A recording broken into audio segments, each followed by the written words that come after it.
El Evangelio según Juan. Es uno de los registros más tempranos de la vida de Jesús, y al final del libro aprendemos que fue escrito por uno de los seguidores más cercanos de Jesús, llamado el discípulo al que Jesús amaba. Él aparece muchas veces en la narración misma, y hay algo de debate respecto a si es Juan hijo de Zebedeo, uno de los 12, o un Juan diferente que vivió en Jerusalén y que después fue conocido en la iglesia como Juan el Anciano. Sea el Juan que sea, el libro incorpora su testimonio ocular y fue diseñado brillantemente con un propósito claro que se declara cerca del final del libro. Juan dice: pero esta historia se ha escrito para que ustedes crean que Jesús es el Cristo, el Hijo de Dios, y para que al creer tengan vida en su nombre. Juan cree que el Jesús sobre quien lees en este libro está vivo, es real, y puede cambiar tu vida para siempre. El diseño de este libro es realmente genial. Su primera mitad abre con un poema introductorio y una historia corta que es seguida por un gran bloque de historias acerca de Jesús, haciendo señales milagrosas que generan cada vez más controversia. Todo esto culmina en su señal más grande, la resurrección de Lázaro, la cual provoca la controversia más grande, donde los líderes de Israel deciden matar a Jesús. Eso nos lleva a la segunda mitad del libro. Estos capítulos se enfocan en la última noche de Jesús y sus últimas palabras para sus discípulos, seguido de su arresto, juicio, muerte y resurrección. El libro concluye con un epílogo. En este video solo nos enfocaremos en la primera mitad. Así que el libro inicia con una introducción de 2 partes. La primera, un poema que comienza con «En el principio ya existía el verbo», que es una alusión obvia a Génesis 1, cuando Dios creó todo a través de su palabra. Ahora, las palabras de una persona son distintas de la persona en sí, pero también son la encarnación de la mente y la voluntad de esa persona. Así que Juan dice que el verbo estaba con Dios. Esto es distinto de, y sin embargo, que el verbo era Dios. Esto es divino. Y mientras meditamos en esta declaración, escuchamos más adelante en el poema que este verbo divino se hizo humano en Jesús. Luego Juan conecta con las historias del Éxodo, diciendo que Jesús era el tabernáculo de Dios entre nosotros. La gloriosa presencia divina que estaba sobre el arca del pacto se hizo humana en Jesús, lo que lleva a su última declaración, que el único y verdadero, el Dios de Israel, consiste en Dios el Padre y el Hijo que se ha hecho humano para revelarnos al Padre. Mientras consideramos estas asombrosas declaraciones, empezamos a escuchar una historia acerca de cómo Juan el Bautista se encontró con Jesús por primera vez y luego guió a otras personas a encontrarse con él y a convertirse en sus discípulos. Y una por una, mientras las personas se encuentran con Jesús, dicen en voz alta quién piensan ellos que Él es. Y en este capítulo se le da 7 títulos a Jesús. Estos títulos nos preparan para el amor de Juan por el número 7 al diseñar el libro y también declaran algo, que este ser Jesús de Nazaret, completamente humano, es el Rey mesiánico. Él es el Maestro de Israel y Él es el Hijo de Dios que morirá por los pecados del mundo. Esta es una afirmación muy grande acerca de una persona, y ahora Juan va a respaldarla a través de las historias en los capítulos del 2 al 12. Todas tienen el mismo patrón básico. Jesús hace una señal o alguna declaración acerca de sí mismo, y eso resulta en malentendidos y controversias. Y así, al final de cada historia, las personas se ven obligadas a tomar una decisión sobre quién creen que Jesús es. La primera sección muestra a Jesús enfrentándose a 4 instituciones clásicas judías, y en cada caso, Jesús muestra que Él es la realidad a la que esas instituciones señalaban.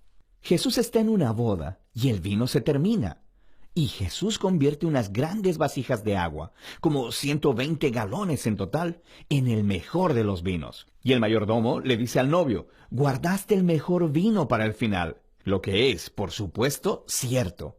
Pero Juan también le llama a esto la primera señal milagrosa de Jesús.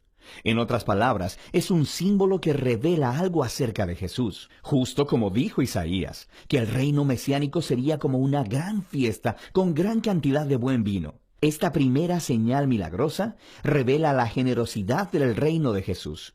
Después, Jesús se dirige al templo de Jerusalén, el lugar donde el cielo y la tierra se supone que deben unirse y donde Dios se encontraría con su pueblo. Y Jesús ejerce su autoridad sobre él, expulsando a todos los cambistas, deteniendo las ofrendas de sacrificio, y cuando los líderes del templo lo amenazan, él dice: destruyan este templo y en 3 días lo levantaré. Jesús está declarando que su muerte sacrificial venidera es el lugar donde el cielo y la tierra verdaderamente se unirán. Su cuerpo, que será asesinado, es la realidad hacia la que el edificio del templo apunta. Luego Jesús tiene esta conversación durante toda la noche con un rabí llamado Nicodemo, que piensa que Jesús es igual que él, otro rabí y maestro para Israel. Pero Jesús dice que Israel necesita mucho más que simplemente otro maestro con nueva información. Israel necesita un nuevo corazón y una nueva vida. O en sus propias palabras, nadie puede experimentar el reino de Dios sin haber nacido de nuevo. Jesús cree que los humanos están atrapados en una red de egoísmo y de pecado que lleva a la muerte. Pero Él también sabe que Dios ama a este mundo, así que Él está aquí para ofrecer al pueblo un nuevo nacimiento, una nueva oportunidad de vivir. Desde aquí, Jesús viaja al norte y termina en un pozo sagrado, conversando con una mujer samaritana. O sea que no es judía. Ellos empiezan a hablar acerca del agua del pozo, la cual Jesús cambia en una metáfora acerca de sí mismo. Él dice que Él está aquí para traer agua viva, que puede transformarse en una fuente de vida eterna. Ahora, en Juan, este término se refiere a una nueva calidad de vida, una que está llena del amor eterno de Dios, y es una vida que puede empezar en el ahora y continuar hacia el futuro. Después de esto, Juan ha diseñado otra colección de historias que tuvieron lugar durante 4 de los días sagrados judíos, o fiestas. Y de nuevo, Jesús utiliza las imágenes relacionadas con las fiestas para hacer declaraciones acerca de sí mismo. Primero Jesús sana a un hombre paralítico en el día de reposo, lo que desata una controversia con los líderes judíos sobre trabajar en el día de reposo. Y Jesús dice que es su Padre quien está trabajando en el día de reposo, así que Él también. Y ellos entienden lo que Jesús está diciendo. Él estaba llamando a Dios su Padre, haciéndose igual a Dios. Así que quieren matarlo. La siguiente historia tiene lugar durante la Pascua, la fiesta que volvía a contar la historia del Éxodo con la cena simbólica del Cordero, el pan y el vino. Y Jesús, milagrosamente, provee comida para una multitud de miles de personas, lo cual resulta en que la gente le pida más pan. Y luego Jesús declara que Él es el verdadero pan, y que si ellos comen de Él, descubrirán la vida eterna. Y esto ofende a muchas personas que dejan de seguirlo. Después de esto, hay un bloque de historias ambientadas en Jerusalén durante la fiesta de los tabernáculos, la cual volvía a contar la historia del camino de Israel por el desierto, mientras Dios los guiaba con la columna de nube y fuego y les daba agua en el desierto. Y Jesús se levanta en los atrios del templo y exclama: «Si alguno tiene sed, venga a mí y beba». Y luego Él dice: «Yo soy la luz del mundo». Está diciendo que Él es la presencia iluminadora de Dios y el regalo de vida de Dios para su pueblo.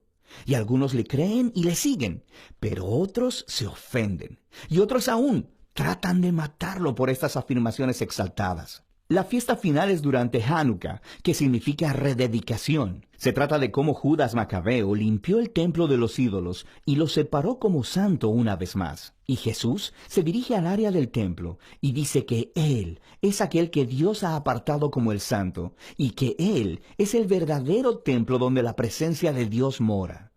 Y también dice: «El Padre y yo somos uno». Esto enfurece tanto a los líderes de Israel que empiezan a trabajar en un plan para matar a Jesús. Así que Él se aparta de la ciudad. Todos estos conflictos culminan en una última señal milagrosa. Jesús se entera de que su querido amigo Lázaro está enfermo, pero su familia vive cerca de Jerusalén, que ahora es una trampa mortal para Jesús.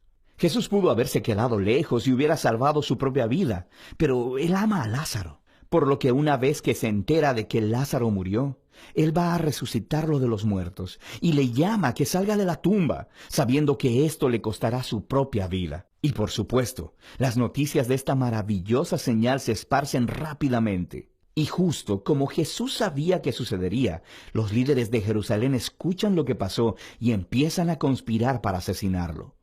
Así que él entra en Jerusalén como el rey de Israel, quien es rechazado por sus líderes. Entonces, la primera mitad de Juan termina con esta historia acerca de Jesús entregando su vida como un acto de amor por su amigo. Y esto, por supuesto, también es una señal que apunta hacia la cruz, la cual exploraremos con más detalle en el siguiente video. Pero por ahora, esta es la primera mitad del Evangelio de Juan.